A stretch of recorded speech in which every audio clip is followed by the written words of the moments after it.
This video is about the membrane potential and gated channels, whether they are ligand gated channels or voltage gated channels. So let's talk about that. The membrane potential. So at the surface of every cell, there is a polarity. The cell membrane is not neutral. So let me draw the cell membrane. So this would be the outside of the cell, and this would be the inside of the cell. So the surface of the cell membrane is not neutral. It's actually charged. The establishment of this charge is due to several different reasons. One of the reasons is the presence of a sodium-potassium channel. I'm going to use it's going to erase this sodium-potassium channel. So I'm going to draw a channel here and redraw the membrane. So this sodium-potassium channel is involved in pumping sodium ions and potassium ions against their gradient. So it's a pump. This sodium-potassium pump. Pump means it's going to be active transport. Active transport. So this is against the gradient, and it will require energy in the form of ATP. All right, now, so there's a pump, a sodium-potassium pump at the membrane. So sodium ions are found really on both sides, and potassium ions, if we draw them in green, they are also found on both sides. The distribution of these ions is such that we have potassium ions that are highly concentrated on the inside of the cell and less concentrated on the outside of the cell. And for sodium ions, it's the opposite. We have sodium ions that are highly concentrated outside of the cell and less concentrated inside of the cell. And from what you know from the simple diffusion process, is every time an ion is found to be not in equilibrium, where it just happens to be more concentrated in one compartment versus another, then naturally there's going to be a tendency for these molecules to diffuse down their concentration gradient from high concentration to low concentration to reach an equilibrium. So these ions, sodium ions, are going to diffuse down their concentration gradient into the compartment where they're less concentrated. And it's the same for the potassium ions. They're going to diffuse down their concentration gradients towards the compartment where they're less concentrated. So when I say down to, we're looking at high concentration versus low concentration. In this case, the potassium is moving outside of the cell because that's where it's less concentrated. So from high concentration to low concentration. So this is the simple diffusion movements that take place. This is simple diffusion. And this will happen no matter what. So it's going to take place because the ions are not equally distributed. So there's going to be diffusion that's going to take place. So this is regardless, it's going to happen. This is a passive transport. I'm just reminding you some of your biology from last semester. So this is a passive transport. And this will happen all the way till it reaches equilibrium. So equal amount on both sides. Not that so it all is in one side or the other. It's just so it reaches equilibrium. So then that would reach to neutrality. Because these are ions, they're charged, so there's movement of charges across the plasma membrane. and the goal is to get to equilibrium. Now the cell doesn't want that. The cell doesn't want equilibrium in charges. It actually wants a difference of concentration of charges across this plasma membrane. So it has this pump, this nifty pump, that's going to actually pump these ions back into the compartment where they were highly concentrated and shove them in there, because they're already highly concentrated there. They're not going to want to go there, right? In a natural way, they go down the concentration gradient. They don't go against the gradient. So here we're bringing them back up into the compartment where they're highly concentrated. So it's against their gradient. And this requires energy because we're pushing them into a place where there's already too many of them. So we're pushing them there. This requires energy. And that's what the pump here is for. It's to pump these ions back against the gradient. So this is what's going to happen. This sodium-potassium pump is going to pump sodium ions back into the compartment where they're already highly concentrated.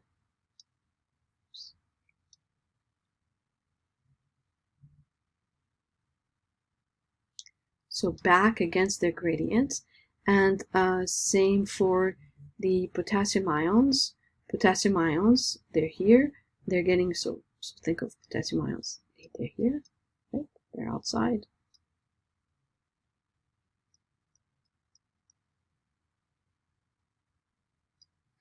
And they're getting pumped back inside the cell where they're highly concentrated. So this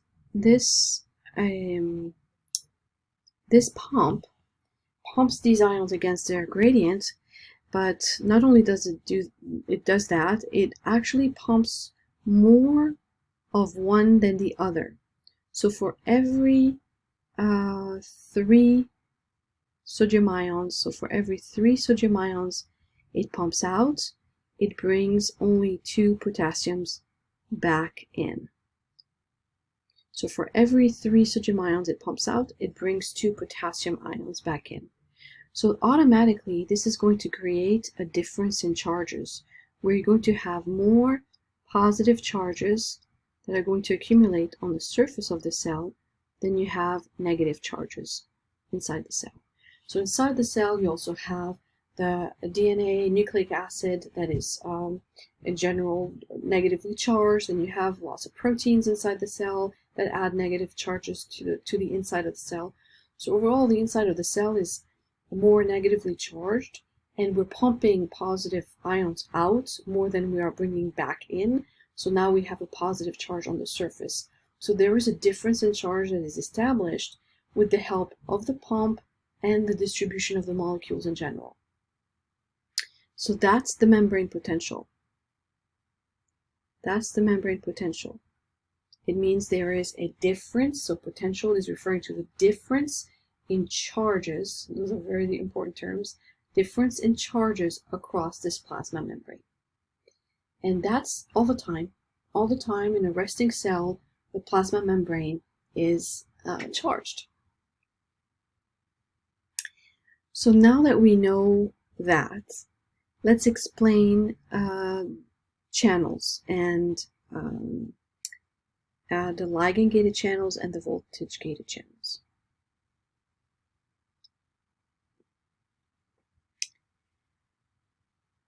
In a polarized membrane,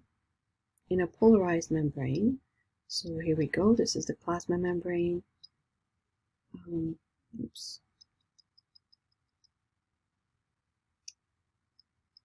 This is the resting membrane potential. Resting membrane potential. In a polarized membrane, what's nice about that and why is it useful for the cell is that we can zap it and change the polarity at the membrane. And this is what's going to happen when we have the end of a neuron that's going to stimulate the cell, whether it's another neuron or actually a muscle.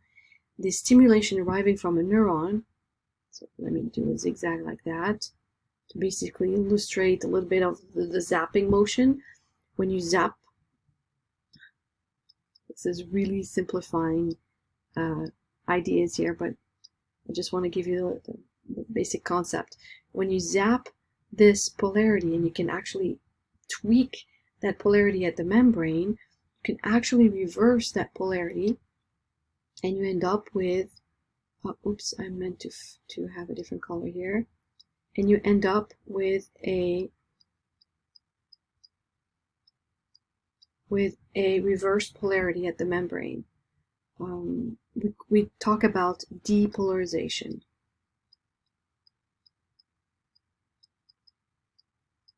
Depolarization at the membrane. Okay, and that depolarization is going to lead to a lot of things downstream. And one of the things that are affected by this depolarization downstream are the voltage-gated channels.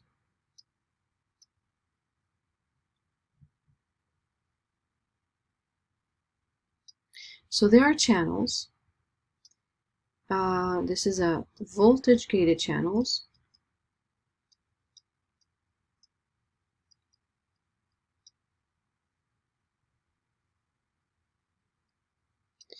That is closed and is only going to open if there's a voltage change at the membrane. If there's a voltage change at the membrane, this channel will open and it will allow the passage of its corresponding ion. So in this case, with the arrival of an electrical impulse and the depolarization at the membrane, we have a change of polarity, which is we have a voltage change. So by having a voltage change, we have the channel that is going to open up, and now the gate opens, and this allows for ions to travel through that channel. For example, calcium ions, and these calcium ions are examples that pop up in muscular contraction and also nerve impulses between two nerves, synaptic connection between two nerves. So the calcium channels are voltage-gated channels. This is a great example of a voltage-gated channel. So this calcium is going to go down its concentration gradient once the channel opens. Sometimes, depending on the story, the calcium is highly concentrated outside, less concentrated on the inside. If the channel is closed, there's not going to be any movement. But if the channel opens, there's a flood of calcium ions coming inside of the cell. And then that flood is going to then trigger downstream effects, for example, exocytosis of vesicles. So let's add into this explanation ligand-gated channels. Ligand-gated channels are channels that stay open unless there is a ligand that comes and binds to this channel. So this channel happens to be a receptor at the same time as it's a channel. So it's a channel receptor. This is the ligand. When the ligand binds on the receptor portion, then you have the gate that opens up, and this allows the passage of ions to come inside the cell. And usually we talk about sodium ions with ligand-gated channels. So this is a ligand-gated channel. It's a channel that will only open when the ligand binds on the channel itself. So it's a channel receptor. Ligand-gated channel. These two channels are going to be very important in the story of muscular contraction, or in the story of at the synapse between two neurons.